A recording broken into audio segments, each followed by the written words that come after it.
तो करा 1, 2, 3 start. Hello students, welcome you all in Applied Science Chemistry lecture series. In previous lecture, we have started to discuss about softening of water. Softening of water means what? It is a process of removal of hardness. Hardness means whatever the dissolved form impurity of calcium and magnesium salts which are present in the water, that dissolve impurity of calcium and magnesium which contribute to hardness of water is removed by the process, and that process of removal of hardness is called as softening of water. Or we can say in different words, the process of removing dissolved salts of calcium and magnesium present in the water is called as softening of water. There are three methods, that is zeolite method, which is also called as permuted method. Second method is soda lime method. Third method is ion exchange method. Out of that, first we have discussed about in previous lecture how that zeolite bed is useful for removal of hardness, and it will remove only cations, that is calcium and magnesium ions only. It will not remove anions, that is negative ions which are present in the water. This is the process, this is the diagram of zeolite method in which we have discussed that zeolite bed. This is zeolite bed and we pass hard water. When we pass hard water, it will remove calcium and magnesium. It will replace, or we can say exchange, replace, or we can say exchange. काय exchange करतोय तो calcium आणि magnesium ions जे तुमच्या solution मध्ये present आहे ते काय करतोय, गेन करतोय आणि काय ऍड करतोय, सोडियम आयन्स वॉटर मध्ये काय करतोय, and because of that it will form NaCl, Na2SO4, sodium sulfate. That means the impurities which contribute to hardness is removed by using zeolite bed. आपण प्रोसेस कशी करतोय, एक जिओलाइटचा लेअर आहे, एक बेड आहे, त्या बेडवर आपण वॉटर पास करतोय जे वॉटर मध्ये हार्डनेस असेल, आणि ज्यावेळेस आपण वॉटर पास करतोय, ज्यावेळेस ते वॉटर त्या जिओलाइट बेड मध्ये पास होतंय, जिओलाइट बेड इज पोरस, पोर्स आहे, त्या पोर्स मध्ये ज्यावेळेस वॉटर पास होतं, वॉटर मध्ये असले जे काही कॅल्शियम होते, जे काही मॅग्नेशियम होते, त्याच्यामुळे तुमचं वॉटर बनलं होतं हार्ड वॉटर. ते कॅल्शियम आणि मॅग्नेशियम आयन्स काय करतात, एक्सचेंज होतात. and ions get exchange, and म्हणजे कॅल्शियम गेन केला तो सोडियम ऍड करतो, कॅल्शियम गेन केला सोडियम ऍड करतो. सिमिलरली मॅग्नेशियम गेन करतोय जिओलाइट बेड आणि सोडियम ऍड करतोय, एक्सचेंज ऑफ आयन्स. एक कॅल्शियम घेतला सोडियम ऍड केला, दुसरा कॅल्शियम घेतला सोडियम ऍड केला, अशा पद्धतीने तो काय करतोय, कॅल्शियम आणि मॅग्नेशियम आयन्स तो एक्सचेंज करतो कशासोबत, सोडियम सोबत. आपण बघितलं होतं की आफ्टर सम टाइम्स ज्यावेळेस सगळे सोडियम आयन संपतील, त्याची कॅपॅसिटी संपून जाईल, टू एक्सचेंज द आयन्स. मग अशा वेळेस आपण काय करतो ना, रिजनरेट करतो, रिचार्ज करतोय इन शॉर्ट, बरोबर.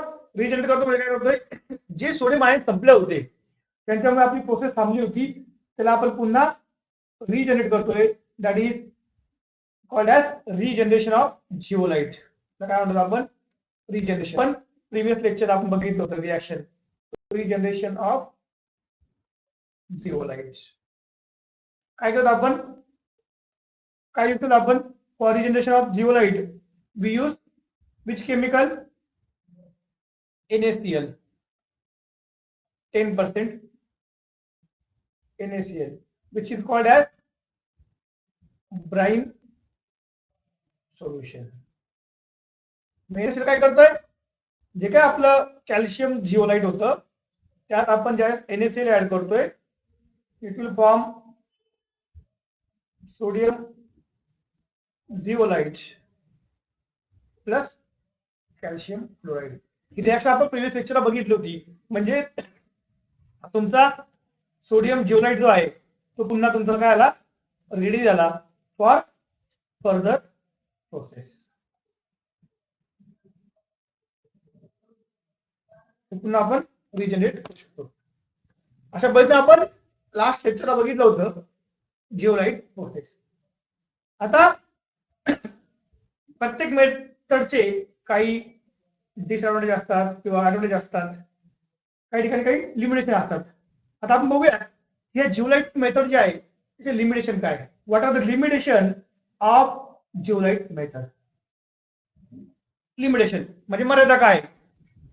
पहिली गोष्ट, जर तुमचं वॉटर टर्बिड असेल, म्हणजे त्यात जर अशी इम्प्युरिटी असेल जी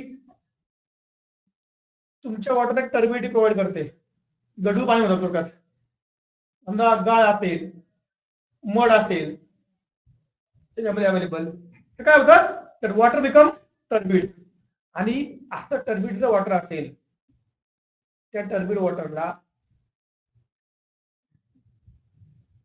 जर असेल तुमच्याकडे, तर त्या वॉटर मधला हार्डनेस आपण जिओलाइट मेथडने रिमूव्ह करू शकत नाही. का रिमूव्ह करू शकत नाही, तर कारण असं विद्यार्थी मित्रांनो की जे टर्बिड वॉटर आहे ज्याला आपण त्या जिओलाइट बेडवर त्याला पोर करणार आहोत, when we pour that zeolite turbid water on zeolite bed, because of the turbidity, that turbidity block the pores. तुम्हाला पहिले सांगितलं होतं की तुमचा जो जिओलाइटचा बेड आहे, तो जिओलाइटचा बेड हा टर्बिड पोरस आहे, त्याला स्मॉल होल्स आहे, आणि तो काय पोरस जिओलाइटचा बेड आहे. ज्यावेळेस तुम्ही त्या टर्बिड वॉटर त्याच्यावरती टाकताय, that turbidity block the zeolite bed. ती टर्बिडिटी काय करते, तुमच्या जिओलाइट बेडला ब्लॉक करते. It will block the zeolite bed आणि वॉटर खाली पर्क्युलेट होणार नाही. म्हणजे पहिला लिमिटेशन काय आहे, जर तुमच्या वॉटरमध्ये टर्बिडिटी खूप जास्त असेल तर तुम्ही जिओलाइट मेथड वापरू शकत. If the water is turbid, we can't use zeolite method. Number one. Number second, if water contain manganese Fe2 plus ions, these ions form manganese zeolite. Highlight करतो बघा, manganese zeolite फॉर्म करता है and ferrous zeolite which cannot be regenerated. म्हणजे ते आपण पुन्हा regenerate करू शकत नाही. आपण रिजनरेशनची रिॲक्शन बघितली होती, बरोबर की नाही. द रिॲक्शन ऑफ रिजनरेशन जी रिॲक्शन होती तिथे आपण बघितलं होतं की ते काय कॅल्शियम जिओलाइट होतं, ते आपण पुन्हा रिजनरेट करून आपला बेड पुन्हा अवेलेबल केला. परंतु जर तुमच्या वॉटरमध्ये मॅग्नीजची इम्प्युरिटी असेल, manganese when react with the zeolite, it will form manganese zeolite. And the Fe impurity असेल, Fe also react with zeolite to form zeolite of Fe, zeolite of manganese. हे जे दोन्ही काय आहेत, हे दोन्ही जे आहेत, त्या दोन्हीची रिॲक्शन आपण ज्यावेळेस NaCl सोबत करतोय 10%, काय मिळायला पाहिजे होतं आपल्याला, सोडियम जिओलाइट जे आपलं मिळायला पाहिजे होतं, ही रिॲक्शन इथे काय होते, होत नाही due to manganese zeolite and ferrous zeolite. Reaction होत नाही. रिॲक्शन न झाल्यामुळे आपण आपला जो काय बेड आहे, तो बेड काय होतो, एकदा खराब तिथं रिजनरेट झालं नाही, तो बेड आपण पुन्हा रिजनरेट करू शकत नाही. त्यामुळे जर तुमच्या वॉटरमध्ये मॅग्नीज आणि Fe ची इम्प्युरिटी जर असेल तर अशा कंडिशनला आपण जिओलाइट मेथड वापरत नाही, कारण की आपला बेड एक्झॉस्ट होईल, तर आपण पुन्हा रियूज करू शकत नाही. तिसरी गोष्ट, if water content large amount of mineral acid, जर तुमच्या वॉटर मध्ये लार्ज अमाउंट मध्ये मिनरल ऍसिड असतील तर ते ऍसिड काय करतात, तुमच्या जिओलाइट बेडवरती अटॅक करतात आणि तो जिओलाइटचा जो काही बेड आहे त्या बेडला डिस्ट्रॉय करतात. If water content large quantity of dissolved mineral acids, that mineral acid destroy the zeolite bed and therefore we cannot use zeolite method if water contain large amount of dissolved mineral acid. जर water मध्ये large quantity मध्ये dissolve mineral acid असतील तर आपण zeolite method वापरू शकत नाही. आणि लास्ट ड्रॉबॅक काय आपण बघितलं का, की जर आपण जिओलाइट मेथड वापरली तर काय होते, सोडियम आयन्स काय करतात, एक्सचेंज करतात, काय कॅल्शियम आणि मॅग्नेशियम. म्हणजे काय विचार मित्रांनो, इट विल एक्सचेंज ओनली कॅटायन्स, फक्त कॅटायन्स एक्सचेंज होत आहे, एनायन्स एक्सचेंज होत नाही. काही प्रमाणामध्ये गॅस असतील डिझॉल्व्ह फॉर्म मध्ये, ते गॅसेस एक्सचेंज होत नाही. That means that zeolite method is capable of exchanging only cations. It will not exchange anions or negative ions which are present in the solution. A drawback है कि anions exchange करू शकत नाही, फक्त cations exchange करते. That is the limitation of zeolite method. पुन्हा एकदा मी revise करतोय बघा. पहिली गोष्ट काय, जर वॉटर टर्बिड असेल तर तुम्ही ती मेथड वापरू शकत नाही, कारण टर्बिड काय करते, पोरला ब्लॉक करते. दुसरी मेथड, जर वॉटर मध्ये, दुसरं लिमिटेशन, जर वॉटर मध्ये मॅग्नीज आणि एफई ची इम्प्युरिटी असेल तर ते जिओलाइट सोबत रिॲक्ट करून जो काही प्रोडक्ट फॉर्म करताय, म्हणजे मॅग्नीज जिओलाइट किंवा फेरस जिओलाइट, तो जिओलाइट आपण पुन्हा रिजनरेट करू शकत नाही. त्यामुळे जर वॉटर मध्ये मॅग्नीज आणि एफई जिओलाइट असेल तर आपण ती मेथड पुन्हा, तो जिओलाइट बेड आपण पुन्हा वापरू शकत नाही. We cannot use that zeolite bed again, कारण it cannot be regenerated. It cannot be regenerated. तिसरी मेथड बघितलं आपण, जर वॉटर मध्ये डिझॉल्व्ह फॉर्म मध्ये मिनरल ऍसिडचं प्रमाण जास्त असेल तो आपल्या बेडला काय करतोय, डिस्ट्रॉय करतोय, जिओलाइटला डिस्ट्रॉय करतोय. त्यामुळे जर वॉटर मध्ये मिनरल ऍसिड असेल तर आपण ती मेथड वापरत नाही. आणि चौथा ड्रॉबॅक काय, चौथं लिमिटेशन काय आहे, की ते फक्त कॅटायन्स एक्सचेंज करतं, एनायन्स एक्सचेंज करत नाही. This is the fourth limitation of zeolite method. आता काही लिमिटेशन आपण बघितले, आपण ऍडव्हान्टेज काय, ही मेथड आपण वापरतोय त्याची ऍडव्हान्टेज काय, what is the advantage of zeolite method. It require less time. Simple water येतं, पोर करायचं, वॉटर खाली ज्यावेळेस बेड मध्ये येणार त्यावेळेस आयन्स तुमचे एक्सचेंज झाले असतील, त्यांच्यामुळे वॉटर काय होईल, हार्ड वॉटर, आयन्स तुमचे एक्सचेंज झालेले असतील. म्हणजे इट रिक्वायर लेस टाइम, जर टाइम कमी लागतो. या प्रोसेस मध्ये काय होतं विद्यार्थी मित्रांनो, फक्त आयन्स एक्सचेंज होत आहे, त्यामुळे या प्रोसेस मध्ये कुठेही स्लज फॉर्मेशन होत नाही. No sludge formation takes place. That is the advantage of this method. No sludge formation takes place.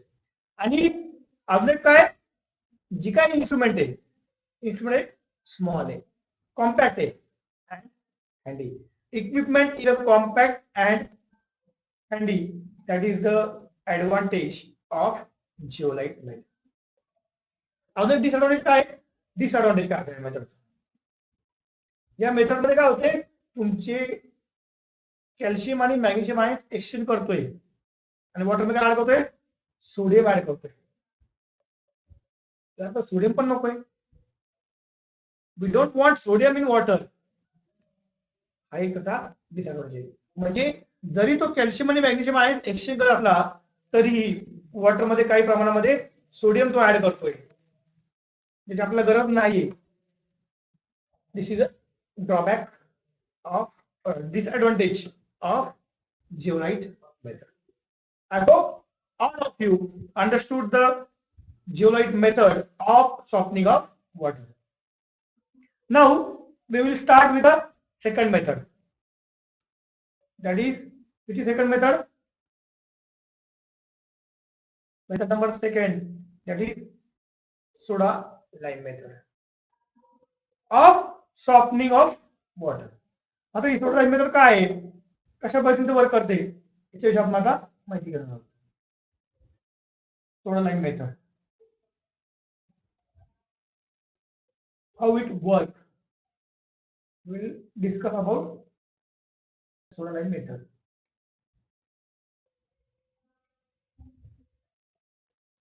Just a minute, let me add some lab activities.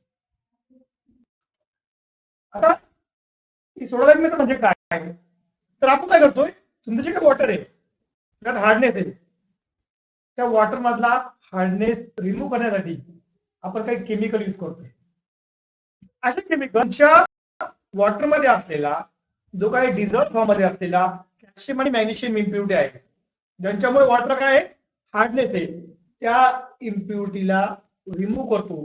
कसं remove करतोय, तर ती जी काही इम्प्युरिटी आहे, that impurity which is soluble in water which contribute to hardness, म्हणजे काय, calcium आणि magnesium impurity, that impurity is converted into insoluble form. तर तो इनसोल्युबल फॉर्म मध्ये कन्वर्ट करतोय. Whatever the dissolve form impurity of calcium and magnesium is present, that soda lime convert that dissolved impurity into undissolved form, that is soluble impurity into insoluble form, and due to that whatever the insoluble impurity is present, it will settle at the bottom, or we can remove that insoluble impurities by simple method of filtration. आपण filtration वगैरे करू शकतो.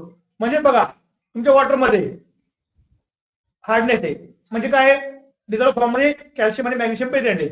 Calcium chloride असेल, calcium sulphate असेल, calcium bicarbonate असेल, किंवा मॅग्नेशियमच्या पण impurity असेल, म्हणजे magnesium chloride, magnesium sulphate, magnesium bicarbonate, कुठल्या फॉर्म मध्ये, सोल्युबल फॉर्म मध्ये. आपण काय करतोय, काही केमिकल ऍड करतोय, आणि त्या केमिकल ऍड केल्यामुळे जे काही सोल्युबल फॉर्म मध्ये इम्प्युरिटी होते ती इनसोल्युबल फॉर्म मध्ये कन्वर्ट होते. म्हणजे ती खाली जर हेवी असेल तर ती वॉटर मध्ये जमा होते, आणि आपण त्याला सिंपल मेथड वॉटरला फिल्टर करून घेतलं तर ती जी काही इनसोल्युबल इम्प्युरिटी असेल त्या insoluble impurity is remove bye filtration. Simple method. मग त्यासाठी आपण काय करतोय, सोडा आणि लाईम यूज करतोय. सोडा म्हणजे काय आणि लाईम म्हणजे काय बघा. सोडा अँड लाईम, सोडाचा फॉर्म्युला काय बघा, Na2CO3 is the formula of soda. लाईमचा फॉर्म्युला काय, कॅल्शियम हायड्रॉक्साईड. हे दोन केमिकल आपण काय करतोय, वॉटर मध्ये ऍड करतोय. ते काय करताय, जी काही वॉटर मध्ये सोल्युबल फॉर्म मध्ये कॅल्शियम आणि मॅग्नेशियम चे जे काही सॉल्ट प्रेझेंट आहे त्यांना काय करते, इनसोल्युबल फॉर्म मध्ये कन्वर्ट करते. मग आता सोडा लाईम मेथड. मग आता काही ठिकाणी आपण सोडा वापरू शकतो, काही ठिकाणी आपण लाईम यूज करतोय. In some place we use soda, in some place we use lime, and in some case we use both soda and lime both. मग आपण लाईम कधी वापरतोय, सोडा कधी वापरतोय, आणि या मेथडचे टाईप कोणते याच्याविषयी आपण माहिती घेणार आहोत. First thing we will discuss when we use lime. Generally तुमच्या वॉटरमध्ये जे काही कार्बोनेट इम्प्युरिटी असतील, म्हणजे कार्बोनेट जे CO3 इम्प्युरिटी असेल किंवा बायकार्बोनेट असेल, तर त्या कार्बोनेट आणि बायकार्बोनेट इम्प्युरिटीला रिमूव्ह करण्यासाठी आपण यूज करतोय lime. For remove carbonate and bicarbonate impurity we are using lime. डोक्यात पेटवून ठेवायचं. कार्बोनेट आणि बायकार्बोनेट इम्प्युरिटी रिमूव्ह करण्यासाठी आपण मोस्टली लाईम यूज करतो. बघा रिएक्शन काय होते बघूया. सपोज माझ्याकडे बायकार्बोनेट आहे, बायकार्बोनेट ऑफ कॅल्शियम म्हणजे काय, कॅल्शियम बायकार्बोनेट. आपण फॉर्म्युला शिकला आहात कॅल्शियम बायकार्बोनेट. मला याला रिमूव्ह करायचंय. हा कुठल्या फॉर्म मध्ये, soluble form मध्ये. To remove that we will add calcium hydroxide. that is काय, कॅल्शियम हायड्रॉक्साइड म्हणजे काय होतं तुमचा लाईम आपण ऍड केलाय. आपण इथे ऍड केलाय लाईम. रिएक्शन काय होती बघा. when we add calcium hydroxide that time that calcium carbonate is formed which is insoluble. बघा रिएक्शन काय होते. हा कॅल्शियम दोन्ही ह्या कार्बोनेट सोबत कंबाईन करतायत. दोन कॅल्शियम आहे, दोन कार्बोनेट ग्रुप CaCO3 फॉर्म झाला. ओके, मग काय उरलं आता बघा. तुमचा एक कॅल्शियम गेला, हा एक कॅल्शियम गेला, दोन कॅल्शियम इथे आले. CO3 किती होते तुमचे, CO3 ग्रुप आहे 2 टाइम्स. CO3 ग्रुप पूर्णपणे 2 टाइम्स आहे म्हणजे काय 2CO3. बघा इथे आले 2CO3. आता काय उरलं इथे, त्यात कॅल्शियम गेला, CO3 गेला, उरला फक्त काय इथे 2 हायड्रोजन उरलेले. आणि इथे काय उरलं आपलं, इथे काय उरलं आपलं OH ट्वाइस. मग दोन्ही काय होतील, कंबाईन होतील. 2H आणि OH twice when they combine that will form twice H2O. म्हणजे इथे twice H2O फॉर्म होते when that reaction. समजते कशा पद्धतीने रिएक्शन झाली. कॅल्शियम बायकार्बोनेट जो की सोल्युबल फॉर्म मध्ये होता त्याला रिमूव्ह करण्यासाठी मी ऍड केलं. To remove that we add lime. That lime convert that calcium impurity into insoluble form, that is calcium carbonate plus water. आणि हे जे काय insoluble impurity आहे जे आपण काय करतो रिमूव्ह करतो. दुसरी बघा आता एक्झाम्पल मॅग्नेशियम कार्बोनेट. तो रिमूव्ह करायचा मला, मी ऍड केलं त्यात लाईम.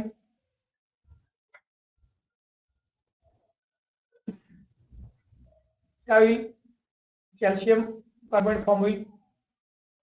ही कुठल्या फॉर्म मध्ये होती, सोल्युबल फॉर्म मध्ये इम्प्युरिटी होती, impurity of magnesium which contribute to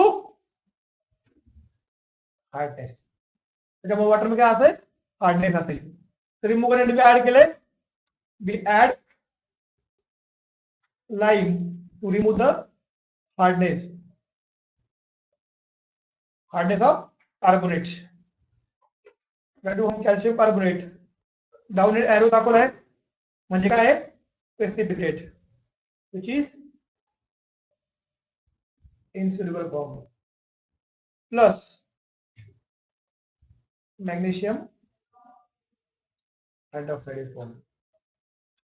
ठीक आहे, म्हणजेच काय, फॉर रिमूव्हल ऑफ कार्बोनेट्स. हा कुठला ग्रुप आहे, कार्बोनेट्स. फॉर रिमूव्हल ऑफ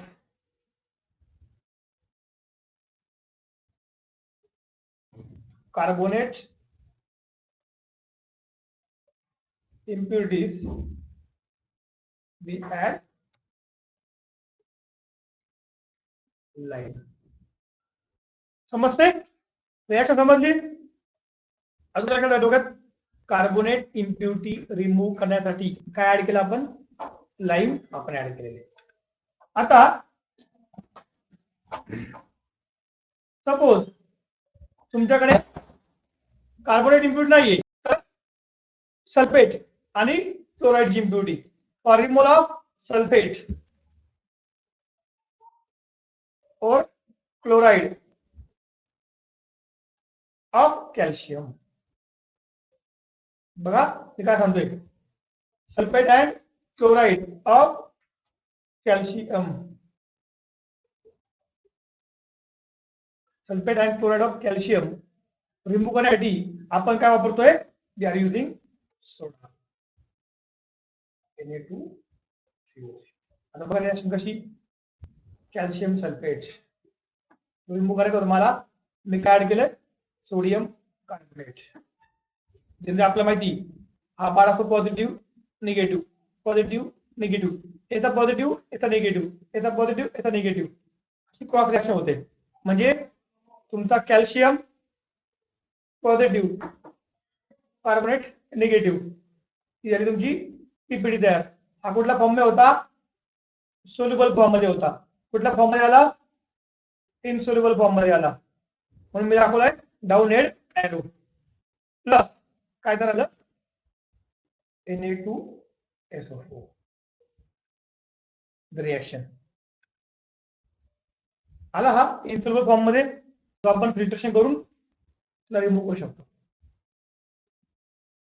म्हणजे जो काही सल्फेट इम्प्युरिटी होती कॅल्शियमची त्याच्यामुळे वॉटर मध्ये काय होता हार्डनेस होता ती सल्फेट इम्प्युरिटी रिमूव्ह करण्यासाठी वापरलं सोडा आपण यूज केलाय दिस इज सोडा आता बघा कॅल्शियम क्लोराइड आपल्याला रिमूव्ह करायचा आहे आपण काय ऍड केलंय सोडा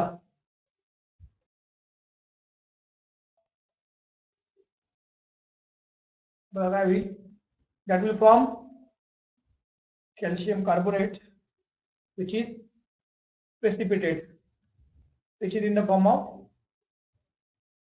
insoluble impurity हा कुठल्या फॉर्म मध्ये soluble form मध्ये soluble to insoluble form plus NaCl form plus NaCl is form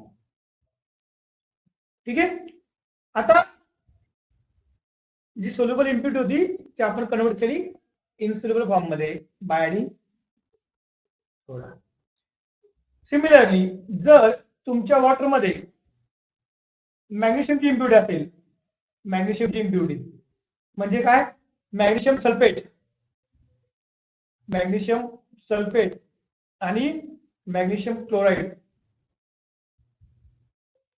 ही जर इम्प्युरिटी असेल तर ती इम्प्युरिटी रिमूव्ह करण्यासाठी to remove this impurity we require both that is soda plus lime आपल्याला लाईम आणि सोडा दोघांची गरज पडते जर वॉटर मध्ये मॅग्नेशियमची इम्प्युरिटी असेल म्हणजे मॅग्नेशियम सल्फेट आणि मॅग्नेशियम क्लोराइडची इम्प्युरिटी असेल तर ती इम्प्युरिटी रिमूव्ह करण्यासाठी आपल्याला लाईम प्लस सोडा दोघांची गरज पडते बघा कशी रिएक्शन बघा आता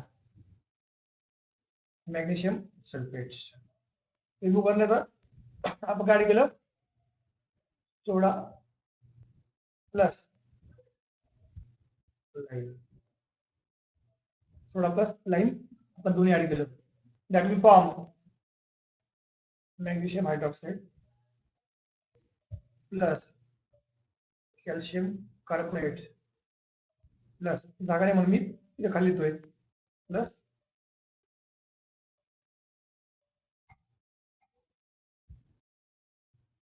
काय माझ्याकडे सोडाचा फॉर्म्युला काय Na2CO3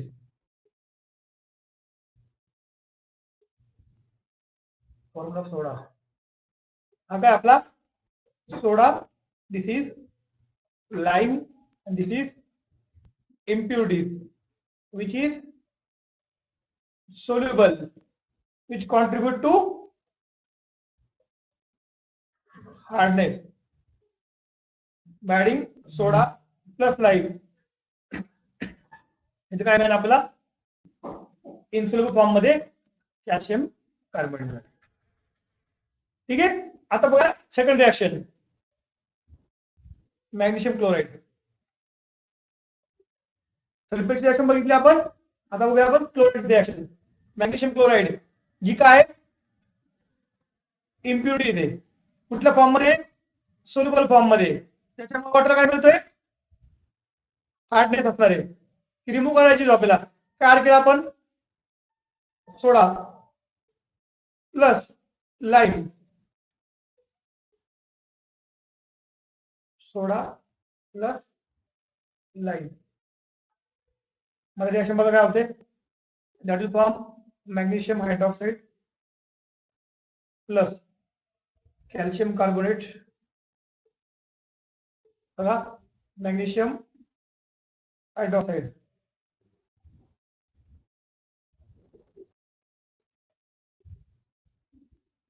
याचा प्लस याचा मायनस, याचा प्लस याचा मायनस, म्हणजे कॅल्शियम कार्बोनेट. काय उरलं आता, उरलं फक्त Na आणि Cl plus 2NaCl is form.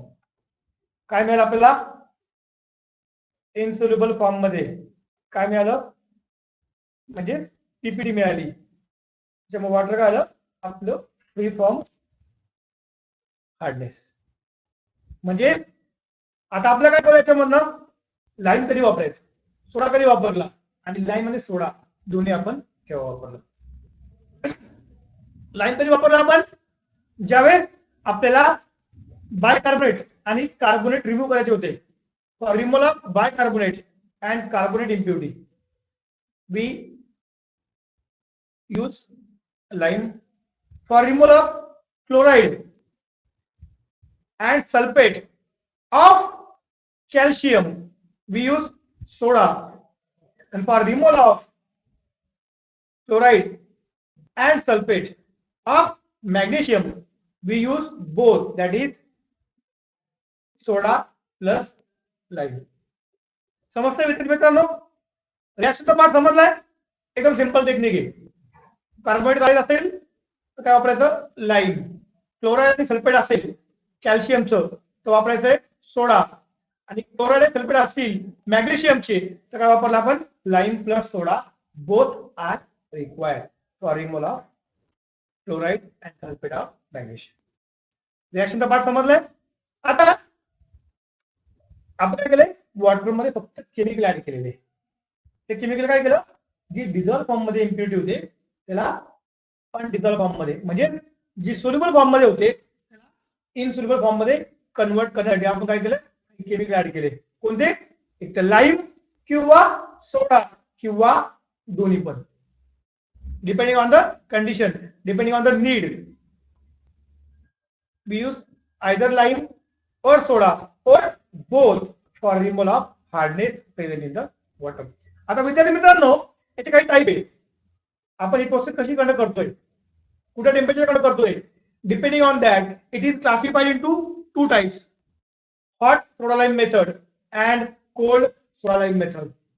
In detail हे कशा पद्धतीने हॉट सोडा लाईम मेथड आहे आणि कोल्ड सोडा लाईम मेथड कशी वर्क करते याच्याविषयी डिटेल स्टडी आपण नेक्स्ट लेक्चरला घेऊयात. Okay, thank you students.